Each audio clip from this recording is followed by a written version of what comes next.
دیکھیں، اگر آپ ایک دن لیتے ہیں سنڈے،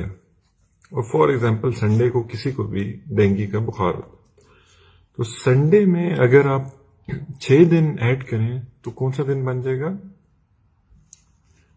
سیچرڈے۔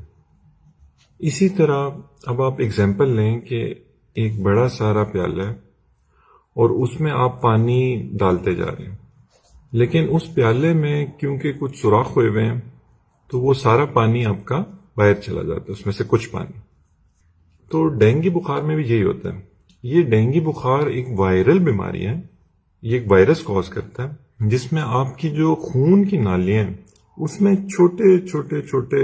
سوراخ ہونا شروع ہو جاتے ہیں۔ جب یہ چھوٹے چھوٹے سوراخ ہونا شروع ہو جاتے ہیں آپ کی خون کی نالیوں میں، تو ان میں سے سب سے پہلے جو چیز باہر آنا شروع ہوتی ہے وہ خون کا سب سے چھوٹا حصہ ہوتا ہے، تو وہ کیا ہوتا ہے؟ پلیٹلیٹس۔ تو کیونکہ پلیٹلیٹس باہر آنا شروع ہو جاتے ہیں اس لیے پلیٹلیٹس آپ کے کم ہونا شروع ہو جائیں گے۔ فار ایگزامپل اگر آپ کے پہلے دن آپ کے 170 پلیٹلیٹس ہیں تو دوسرے دن جب ڈینگی بخار آپ کو ہونا شروع ہوگا تو دوسرے دن ہو سکتا ہے آپ کے 150 رہ جائیں، تیسرے دن ہو سکتا ہے آپ کے 100 رہ جائیں، اس کے بعد چوتھے دن 75 رہ جائیں، اس کے بعد 5ویں دن 50 رہ جائیں۔ لیکن جب چھٹا دن آئے گا تو یہ آپ کے پلیٹلیٹس چھٹے دن کے بعد، ڈینگی کیونکہ وائرل ڈیزیز ہے تو یہ سیلف لمیٹنگ ہے۔ یہ سیلف لمیٹنگ کا مطلب ہوتا ہے خود بخود ٹھیک ہونا شروع ہو جاتا ہے۔ تو چھٹے دن کے بعد دوبارہ آپ کے پلیٹلیٹس بڑھنا شروع ہو جاتا ہے، لیکن کیونکہ لوگ اس دوران کوئی پتے کھا رہا ہوتا ہے، کوئی کچھ کھا رہا ہوتا ہے، ٹوٹکے کھا رہے ہوتے ہیں، تو ان کو یہ لگتا ہے کہ شاید یہ پتے کھانے سے یا ان ٹوٹکوں سے یہ پلیٹلیٹس بڑھ رہے ہیں، جبکہ ایسی بات نہیں ہے۔ ڈینگی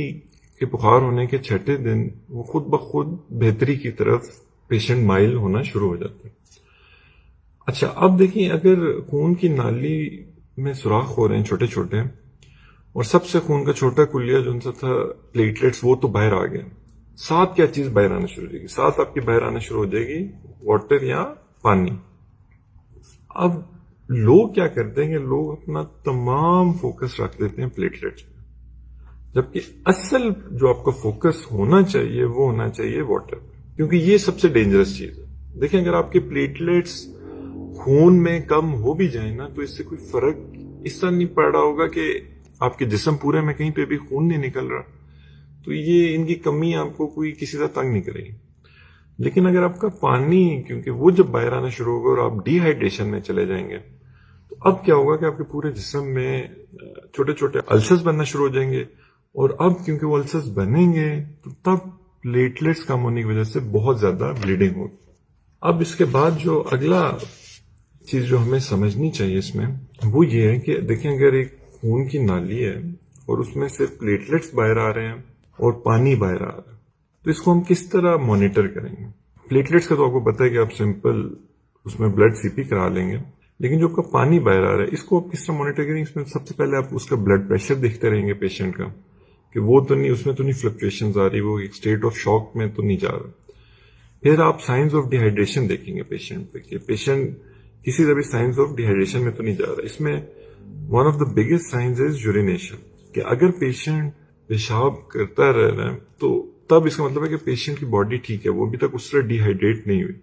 ڈینجر سائن تب ہوگا کہ اگر اس کی یورینیشن اس کو آنا بند ہو جائے، یا اس کا کلر جو ان سا ہے وہ بہت ڈارک ہو جائے، اور خاص طور پہ اگر وہ بند ہو جائے تو یہ ایک بہت بڑا ڈینجر سائن ہوگا۔ پھر ہم پلس پریشر کو بھی دیکھتے ہیں، یہ بھی اگر ڈی ہائیڈریشن میں پیشنٹ جا رہا ہوگا تو یہ بھی اس کی خراب ہونا شروع ہو جائے گی۔ ساتھ ساتھ ہم واٹر کو، کہ وہ جو باہر اسکیپ کر رہی ہے اس کو دیکھنے کے لیے کہ وہ کن کن کمپارٹمنٹس میں جا رہی ہے، تو ہم الٹرا ساؤنڈ بھی اس پیشنٹ کے کراتے جائیں گے۔ اب ڈینگی کا ایک ہی ٹیسٹ ہے جو ڈینگی اسپیسیفک ٹیسٹ ہے، DS1 جسے آپ کہتے ہیں، یہ اب پہلے دن سے ڈینگی کے پازیٹیو ہو جاتا ہے، اور یہی سب سے یوزفل ٹیسٹ ہے، کیونکہ باقی تمام ٹیسٹ ڈینگی ہونے کے کچھ عرصے بعد پازیٹیو ہوتے ہیں۔ اب آپ نے کرنا کیا ہے؟ دیکھیں اب آپ نے گھبرانا اس میں اس طرح نہیں ہے کہ آپ سمپلی آپ فوکس کریں گے آپ پیشنٹ کو کس طرح میکسیمم ری ہائیڈریٹ کر سکتے ہیں، اور کس طرح آپ اس کو ڈی ہائیڈریٹ ہونے سے بچا سکتے ہیں۔ یہ آپ کا سب سے امپورٹنٹ پوائنٹ ہے، کیونکہ اگر آپ اس کو ڈی ہائیڈریٹ نہیں ہونے دیں گے تو اس کو السر نہیں بنیں گے، السر نہیں بنیں گے تو اس کے بلیڈنگ پوائنٹس نہیں ہونا شروع ہو جائیں گے، اور اگر اس کی بلیڈنگ نہیں شروع ہو جائے گی پوری باڈی میں، تب یہ جو پلیٹلیٹس کم ہو بھی رہے ہیں اس سے کچھ مسئلہ نہیں ہوگا۔ تو یہ ایک بالکل بیسک کانسیپٹ ہے کہ ڈینگی کیوں ہوتا ہے اور کیوں. اور پھر آپ یہ بھی دیکھیں کہ یہ چھٹے دن آپ کا ڈینگی بخار خود بخود جب آپ کو ہوا اس کے چھٹے دن یہ خود بخود یہ بہتری کی طرف پیشنٹ آپ کا ہونا شروع ہو جائے گا. تو اس کی کوئی خاص ٹریٹمنٹ نہیں ہے, کوئی ویکسین نہیں ہے, کوئی ایسی دوائی نہیں ہے جو ڈینگی کے خلاف کام کرے. ہم نے بس صرف پیشنٹ کا جو واٹر لیول ہے, جو اس کی ہائیڈریشن لیول ہے, اس کو مانیٹر کرتے رہنا ہے کہ وہ اس کا کمپلیٹلی ٹھیک رہے. اگر آپ کو یہ ویڈیو اچھی لگی ہے تو اس کو پلیز